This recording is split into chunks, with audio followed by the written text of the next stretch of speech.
അസ്സലാമു അലൈക്കും. സ്നേഹമുള്ള സഹോദരങ്ങളെ, വളരെ ഗൗരവമായ ഒരു കാര്യം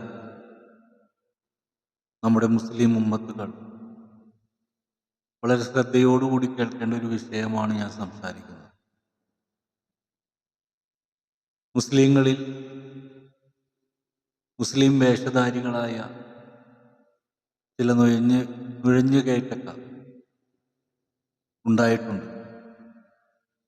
യഥാർത്ഥ മുസൽമാൻ കരുണയുള്ളവനും സ്വന്തം മനസ്സിനെ പാകപ്പെടുത്തിയെടുത്ത് കരുണയോടുകൂടി ജീവിച്ച് കരുണയുള്ള റബ്ബിലേക്ക് മടങ്ങാൻ ആഗ്രഹിക്കുന്നവനാണ്.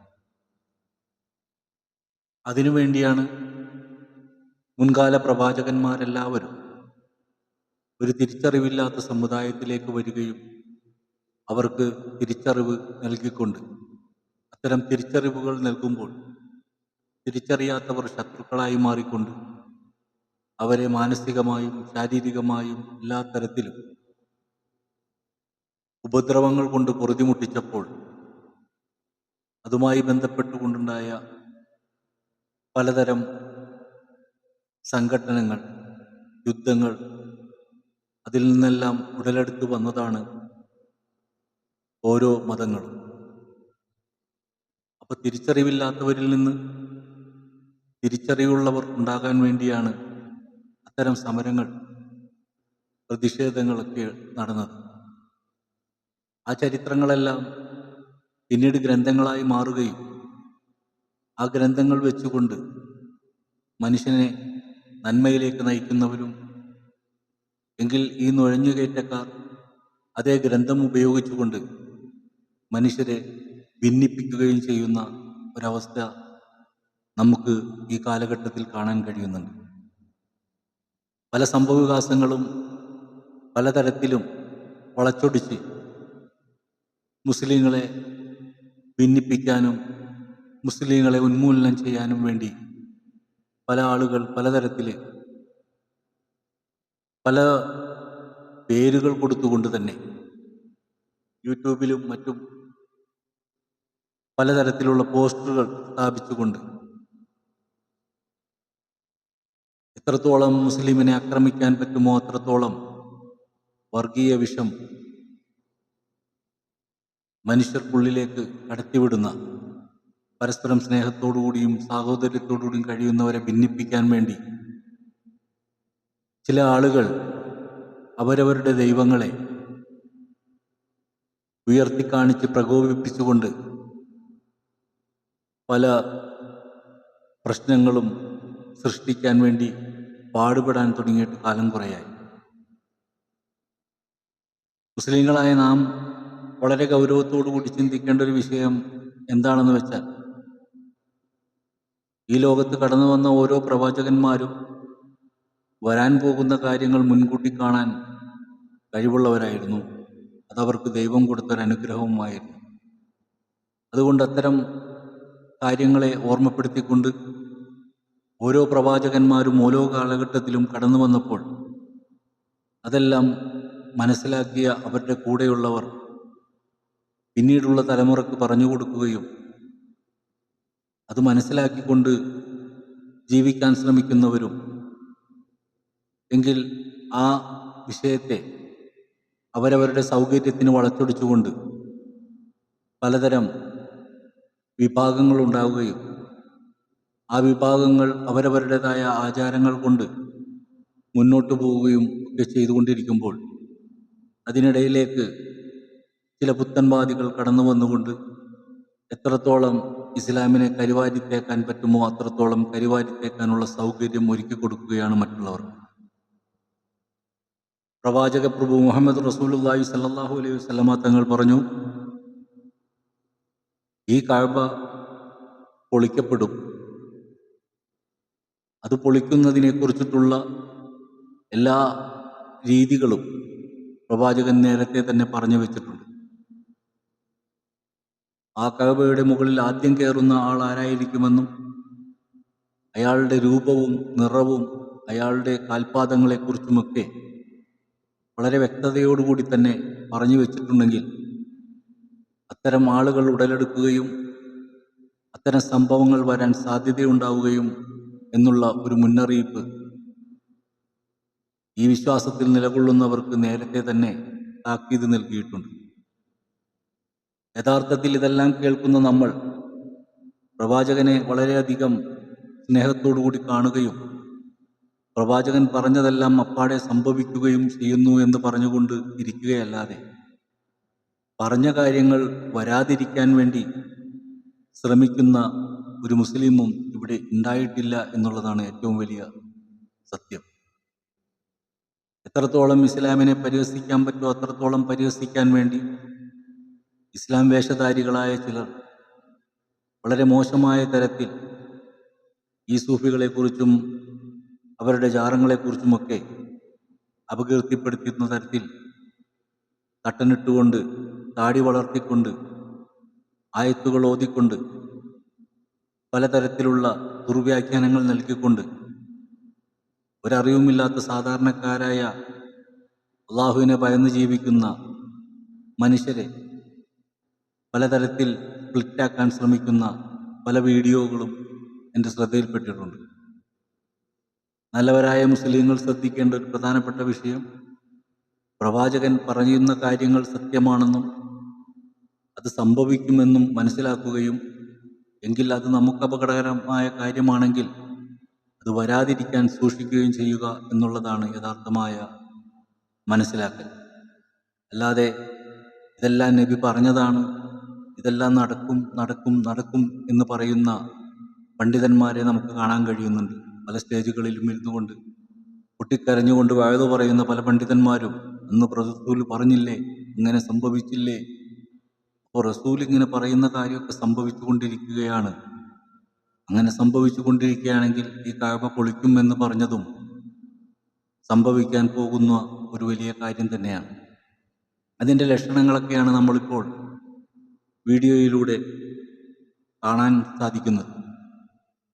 കഅബ ഇരുന്ന സ്ഥലം ഒരു ശിവ രൂപമുണ്ടായിരുന്ന സ്ഥലമാണെന്നും പ്രദക്ഷിണം വെക്കൽ അത് ഹൈന്ദവ ആചാരപ്രകാരമുള്ളൊരു ചടങ്ങാണെന്നും അത് തന്നെയാണ് മുസ്ലിങ്ങൾ അവിടെ ചെയ്യുന്നതും എന്നൊക്കെയുള്ള ചില വീഡിയോസുകൾ ശ്രദ്ധയിൽപ്പെട്ടു. ഇതെല്ലാം വരാൻ പോകുന്ന സംഭവത്തിൻ്റെ ചില അടയാളങ്ങളാണ്. അപ്പോൾ ഇതെല്ലാം കണ്ടുകൊണ്ട് നമ്മളൊക്കെ ഈ പറഞ്ഞ പോലെ നബി പറഞ്ഞ കാര്യമല്ലേ, അത് സംഭവിക്കില്ലേ എന്ന് പറഞ്ഞുകൊണ്ടിരിക്കാതെ സംഭവിക്കാൻ പോകുന്ന കാര്യങ്ങൾക്ക് പരിഹാരം തേടലാണ്. ഒരുപാട് വർഷങ്ങൾക്ക് മുമ്പ് ആദ്യം കഅബ പൊളിക്കാൻ വന്ന അബ്രഹയും കൂട്ടരും അവർ ആനപ്പടയുമായിട്ട് വളരെ തുച്ഛമായ ആളുകൾക്കിടയിലേക്ക് ആ കഅബ പൊളിക്കാൻ വന്നപ്പോൾ ആ തുച്ഛമായ ആളുകൾ അവരുടെ ആത്മാർത്ഥമായ പ്രാർത്ഥന കൊണ്ട് അബ്രഹയും കൂട്ടരും അവിടെ നിന്ന് പിന്തിരിഞ്ഞോടിയ ഒരു കഥ അല്ലെങ്കിൽ ആ ചരിത്ര സംഭവം പരിശുദ്ധ ഖുർആനിലൂടെ സൂറത്തുൽ ഫീൽ എന്ന് പറയുന്ന ആ സൂറയിലൂടെ നമുക്ക് വിവരിച്ചു തരുന്നുണ്ട്. അപ്പോൾ തുച്ഛമായ ആളുകൾ കഅബ പൊളിക്കരുതെന്ന് ആഗ്രഹിച്ചുകൊണ്ട് പ്രാർത്ഥിച്ചപ്പോൾ അതിനുത്തരം കിട്ടിയെങ്കിൽ ഇന്ന് കഅബയിൽ ഉള്ളത് തുച്ഛമായ ആളുകളല്ല, കോടാനുകോടി മുസ്ലിം ജനങ്ങളുണ്ട്. പല രാഷ്ട്രങ്ങളിലുള്ളവർ, പല ഭാഷയിലുള്ളവർ, പല നിറത്തിലുള്ളവർ, സമ്പത്തുള്ളവരും സമ്പത്തില്ലാത്തവരുമൊക്കെയായി ഒരു വലിയ സമൂഹം തന്നെ മുസ്ലിം സമുദായത്തിൽ ആയിട്ട് നിലകൊള്ളുമ്പോൾ പ്രവാചകൻ നേരത്തെ പറഞ്ഞു വെച്ചു ഈ കഅബ പൊളിക്കുമെന്ന്. അപ്പോൾ ചില അടയാളങ്ങൾ അതുമായി ബന്ധപ്പെട്ട് രംഗപ്രവേശനം ചെയ്യാൻ തുടങ്ങുമ്പോൾ അതെല്ലാം ഒരു ആസ്വാദനം പോലെ കണ്ടുകൊണ്ട് കണ്ണടച്ചിരിക്കുന്ന ആളുകൾ വളരെയധികം സൂക്ഷിക്കും. കാരണം ഇത്തരം അപകടങ്ങൾ വന്നു പെട്ടുകഴിഞ്ഞാൽ പിന്നെ അതിനെ നേരാവണ്ണം ആക്കിക്കൊണ്ടുവരാൻ വലിയ പാടായിരിക്കും. അപ്പോൾ എന്തുകൊണ്ടാണ് ഇങ്ങനെ സംഭവിക്കാൻ പോകുന്നത്, അല്ലെങ്കിൽ എന്തുകൊണ്ട് ഇങ്ങനെ സംഭവിക്കും? നമ്മൾ നിരന്തരം വാർത്തകളിൽ ഓരോ മഴക്കാലം വരുമ്പോഴും നമ്മൾ കേൾക്കുന്ന ഒരു വാക്കുണ്ട്, മുല്ലപ്പെരിയാർ. ഓരോ വർഷക്കാലം വരുമ്പോഴും നമ്മൾ കേൾക്കുന്ന പേരാണ് മുല്ലപ്പെരിയാർ. ഇത് പൊട്ടും, ഇത് പൊട്ടും എന്ന് പറയുന്നുണ്ട്. ജനങ്ങൾ ഇത് കേൾക്കുന്നുണ്ട്, കാണുന്നുണ്ട്. പക്ഷെ ജനങ്ങൾക്കൊരു പ്രതിഷേധവുമില്ല. ജനങ്ങളെല്ലാവരും നിശബ്ദരാണ്. വയനാട് ദുരന്തത്തിൽ ഒരു പ്രദേശം മുഴുവനും മാഞ്ഞു പോയപ്പോൾ നമ്മളെല്ലാവരും അങ്ങോട്ട് നോക്കി സങ്കടപ്പെടുന്നു. അപ്പോൾ ഒരു ദേശത്തുനിന്ന്, ഈ കേരളം എന്ന് പറയുന്ന സ്ഥലത്തെ ഒരു വയനാടെന്ന് പറയുന്ന കുറച്ച് ഭാഗം അവിടെ നിന്ന് മാഞ്ഞു പോയപ്പോൾ കരയാൻ നമ്മളൊക്കെയുണ്ട്. അവിടെ രക്ഷാപ്രവർത്തനം നടത്താൻ നമ്മളൊക്കെയുണ്ട്. പക്ഷേ ഈ കേരളം നല്ലൊരു ശതമാനം ഭാഗം ആളുകളും ഇങ്ങനെയൊന്ന് സംഭവിച്ചാൽ, ഇവിടെ നിന്ന് മാഞ്ഞു പോയാൽ നമുക്ക് വേണ്ടി കരയാൻ ആരുമുണ്ടാകില്ല. മറ്റു രാജ്യങ്ങൾ ഇങ്ങോട്ട് നോക്കി നിന്ന് കരയുമ്പോൾ അത് കാണാൻ പോലും ആരുമുണ്ടാകില്ല. അത് വാർത്തയാക്കാൻ ഇവിടെ ന്യൂസ് ചാനലുകൾ ഉണ്ടാകില്ല. യൂട്യൂബേഴ്സ് പോലും ഉണ്ടാകില്ല. നമ്മൾ സംസാരിച്ചു കൊണ്ടിരിക്കുന്ന എല്ലാ സംവിധാനങ്ങളും ചെളിയിൽ പൂണ്ടുപോകുന്ന ഒരവസ്ഥയാണ് ഉണ്ടാകാൻ പോകുന്നത്. അതുകൊണ്ട് നമ്മുടെ മുൻഗാമികൾ നമുക്ക് പറഞ്ഞു തന്ന അറിവുകൾ നമ്മൾ മനസ്സിലാക്കുകയും നമ്മുടെ ജീവിതത്തിലേക്ക് കടന്നു വരുന്ന പ്രശ്നങ്ങളെ നല്ല നേരായ രീതിയിൽ പ്രതികരിച്ച് അത്തരം വിഷയങ്ങൾ വരാതിരിക്കാൻ ശ്രദ്ധിക്കാൻ പ്രത്യേകം ഓർമ്മപ്പെടുത്തുന്നു. വർഗീയത ഒന്നിനും പരിഹാരമല്ല.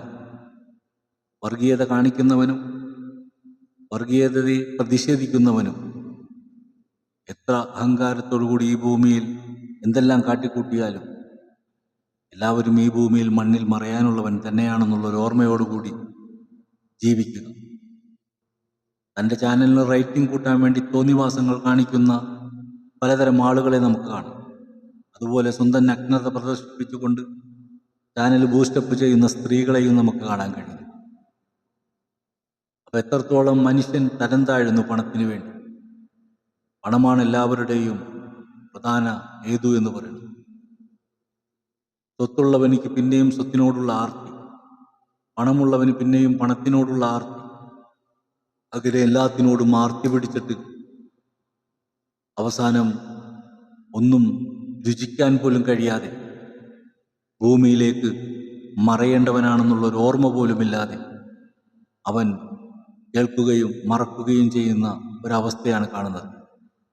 കാഞ്ഞിരപ്പള്ളിയിൽ ഏതോ ഒരു ഉസ്താദ് അദ്ദേഹത്തിൻ്റെ 16-ാമത്തെ വയസ്സിൽ ഖുദർ നബിയെ കണ്ടു എന്നുള്ളൊരു വാർത്ത പ്രചരിപ്പിക്കുകയും തന്മൂലം അദ്ദേഹത്തെ മഹാനെന്ന് വിശേഷിപ്പിക്കുകയും ഒക്കെ ചെയ്തുകൊണ്ട് ഒരു യൂട്യൂബർ വർഷങ്ങൾ കഴിഞ്ഞതിന് ശേഷം ആ വ്യക്തിയെ ബൂസ്റ്റപ്പ് ചെയ്തപ്പോൾ അതിനെതിരെ വളരെയധികം സന്തോഷത്തോടുകൂടി അതിനെ ഇഷ്ടപ്പെടുന്നവർ അദ്ദേഹത്തെ കാണാൻ ശ്രമിക്കലും അതുപോലെ തന്നെ അത്തരം സംഭവങ്ങളെ എതിർത്തുകൊണ്ട് മുസ്ലിമിൽ നിന്ന് തന്നെ മറ്റൊരു വിഭാഗം രംഗപ്രവേശം ചെയ്യുകയും ചെയ്ത സംഭവങ്ങൾ നമുക്ക് കാണാൻ കഴിഞ്ഞിട്ടുണ്ട്.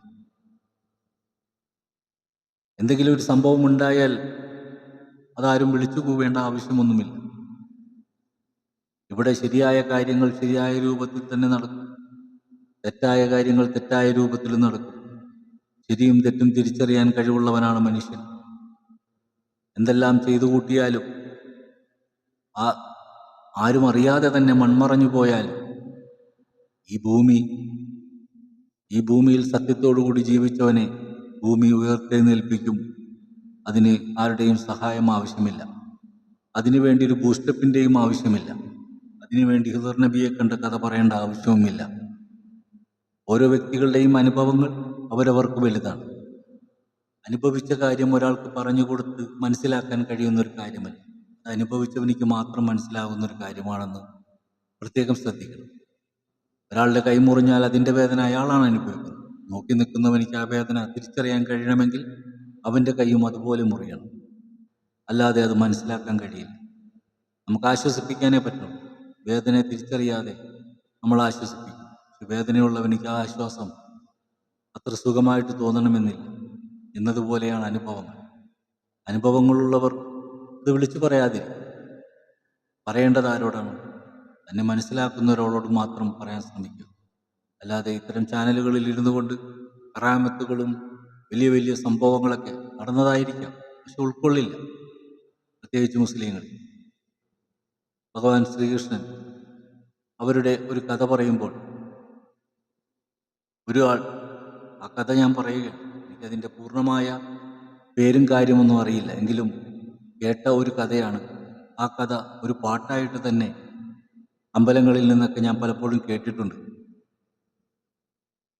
സ്വന്തം പിതാവ് ഭഗവാന് എന്നും നിവേദ്യം കൊടുക്കുകയും അവിടുത്തെ പൂജാകർമ്മങ്ങളൊക്കെ നടത്തുകയും ചെയ്തുകൊണ്ട് പോരുമ്പോൾ ഒരു ദിവസം അദ്ദേഹം കുറച്ച് ദൂരേക്ക് യാത്ര ചെയ്യേണ്ട വന്നപ്പോൾ അന്നത്തെ കർമ്മങ്ങൾ ചെയ്യാനായിട്ട് വളരെ ചെറിയ ഒരു കുട്ടിയായിരുന്ന ആ കുട്ടിയെയാണ് ഏൽപ്പിച്ചത്. അങ്ങനെ നിവേദ്യം വയ്ക്കുകയും ഭഗവാൻ അത് കഴിക്കാതെ വന്നപ്പോൾ ആ കുട്ടിക്ക് സംശയമാവുകയും കഴിക്കാത്തതിൻ്റെ പേരിൽ സങ്കടപ്പെടുകയും അച്ഛൻ വന്നു കഴിഞ്ഞാൽ ഇത് കഴിക്കാത്തതിൻ്റെ പേരിൽ തന്നെ തല്ലും എന്നൊക്കെ പറഞ്ഞുകൊണ്ട് വളരെയധികം സങ്കടപ്പെട്ടപ്പോൾ ഭഗവാൻ ശ്രീകൃഷ്ണൻ പ്രത്യക്ഷപ്പെടുകയും ആ ഭക്ഷണം കഴിക്കുകയും ചെയ്ത ഒരു കഥ. ഒടുവിൽ അച്ഛൻ വന്നപ്പോൾ അവിടെ വെച്ച് നിവേദ്യം കാണാത്തതിൻ്റെ പേരിൽ ആ കുട്ടിയെ തല്ലിയപ്പോൾ ഒരു അശരീരി വന്നു. അപ്പോൾ പറഞ്ഞു, ആ കുട്ടിയെ തല്ലരുത്, ഞാനാണത് കഴിച്ചത്. ഇത്രയും വർഷം ഞാനിവിടെ നിന്ന് പാദസേവ ചെയ്തിട്ട് എനിക്കൊന്ന് കാണാൻ കഴിഞ്ഞില്ലല്ലോ. അപ്പം അത്രയും വലിയ കർമ്മങ്ങളെല്ലാം ചെയ്ത് ആ വ്യക്തിക്ക് കാണാൻ കഴിഞ്ഞില്ല, പക്ഷെ ആ കുട്ടിക്ക് കാണാൻ കഴിഞ്ഞു. നിഷ്കളങ്കമായ മനസ്സിൻ്റെ ഉടമകളുടെ മുമ്പിൽ ഈശ്വരൻ പ്രത്യക്ഷപ്പെടും. പക്ഷെ നമുക്കാർക്കും നിഷ്കളങ്കമായ മനസ്സില്ല. നമുക്ക് മൂർച്ചയേറിയ നാവും മൂർച്ചയേറിയ പല്ലും മറ്റുള്ളതിൻ്റെ രുചി അറിയാനുള്ള വെപ്രാളവും ഒക്കെ ആയിക്കൊണ്ട് എത്രത്തോളം തരം താഴാൻ പറ്റും അത്രത്തോളം നമ്മളൊക്കെ തരം താഴ്ന്നു. നമ്മൾ മനുഷ്യനല്ലാതെയായി മാറി. ഇപ്പോൾ മൃഗമെന്ന് പോലും പറയാൻ പറ്റില്ല, കാരണം മൃഗത്തിനാണ് ഇപ്പോൾ ഏറ്റവും നല്ല കാരുണ്യമുള്ളത്. വയനാട് എത്രയോ പേർ മൺമറഞ്ഞു. ഒരു പട്ടിയുടെ ഒരു വീഡിയോ കണ്ടു. അതതിൻ്റെ വളർത്തിയ ആ ഒരു അമ്മയെ തിരയുന്ന ഒരു വീഡിയോ കാണാനിടയിൽ അവരെ കണ്ടപ്പോൾ എത്രത്തോ ആനന്ദത്തോടു കൂടിയാണ് ആ പട്ടി അവരുടെ അരികിലേക്ക് വന്നത്. അപ്പോൾ മനുഷ്യനിക്കല്ല കാരണം, മൃഗത്തിനാണ്. അപ്പോൾ അതുകൊണ്ട് മനുഷ്യനെ മൃഗമെന്ന് പറയാൻ പോലും പറ്റാത്തൊരു സാഹചര്യത്തിലായി. അതുകൊണ്ട് നന്മയുള്ള മനുഷ്യരെ, ഞാൻ നിങ്ങളോടാണ് സംസാരിക്കുന്നത്. തിന്മയുള്ളവർ, അവരെ നമ്മൾ തിരിച്ചറിയണം. അത് ഹിന്ദു ആയാലും ക്രിസ്ത്യനായാലും മുസ്ലിം ആയാലും നമുക്കിടയിൽ തിന്മയുള്ളവരുണ്ട്, നമ്മളെ സ്പ്ലിറ്റാക്കുന്നവരുണ്ട്. അവരെ തിരിച്ചറിഞ്ഞ് ഒഴിവാക്കിയില്ലെങ്കിൽ ഒരു വലിയ ദുരന്തം തന്നെ നമ്മളൊക്കെ ഏറ്റുവാങ്ങേണ്ടി വരും. അത്തരം ദുരന്തങ്ങൾ നടക്കാതിരിക്കാൻ പ്രത്യേകം ശ്രദ്ധിക്കാൻ നാം ഏവരും ബാധ്യസ്ഥരാണെന്ന് ഓർമ്മപ്പെടുത്തിക്കൊണ്ട് തൽക്കാലം നിർത്തുന്നു. എന്താ